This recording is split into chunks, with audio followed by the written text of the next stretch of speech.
Baruch atah Adonai Eloheinu melech haolam borei minei mezonot. Blessed are you, dear God, who inspired us to create the best Jewish food ever. Stop right there. Hamantaschen are good, but as far as being the best, it's highly debatable.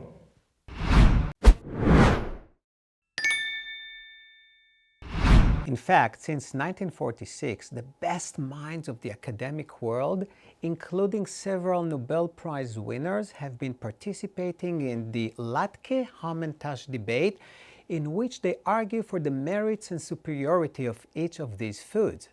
The debate started at the University of Chicago and soon after was adopted by other leading academic institutions, including Harvard, MIT, and Princeton. The debaters must follow some rigorous rules, such as they must have a PhD, present themselves in academic regalia, and make their arguments using the specific technical language of their discipline. As you might have expected, there is a serious debate as for which were the best arguments presented in the past 76 years. Here are some for your consideration. Physicist Moral Cohen, after arguing that an apple falling from the tree was not sufficiently inspiring to lead Newton to the theory of universal gravitation, proposed that the slither of a latke to the floor as one attempt to cut it might be a more convincing explanation. In his deliberation, the philosopher Alon thought, quote, "It is not generally known that Plato's immortal writings, nowadays called dialogues, were originally called dialatkes. They were so called, of course, because they provided such a well-rounded, succulent intellectual feast. It was Plato's writings of dialatkes that gave his whole philatophy its rich and yeasty flavor, both spiritual and earthy.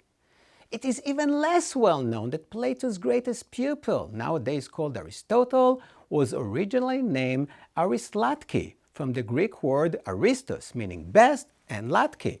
In other words, Aristlatke was so called because he was the best of all latke eaters who participated in Plato's dialatkes." The philosopher Ted Cohen concluded an analysis of how correct philosophical reasoning would lead one to latke. Quote, "A world without Hamantaschen could be a wretched world. A world without Hamantaschen might be unbearable, but a world without latkes is unthinkable." End quote. In a debate at MIT, Robert Silby, Dean of the School of Science, claimed that latkes, not Hamantaschen, are the dark matter that makes up over 21% of the mass of the universe. Harvard law professor Alon, in his support of the Hamantaschen, accused the latke of increasing the United States' dependence on oil. Chemistry professor Aaron Diner argued that the latke is 8 times more fuel efficient than the Hamantaschen. I conducted my own research and landed on the side of the Hamantaschen. I would love to hear your arguments for each side in the comments below. See you next week.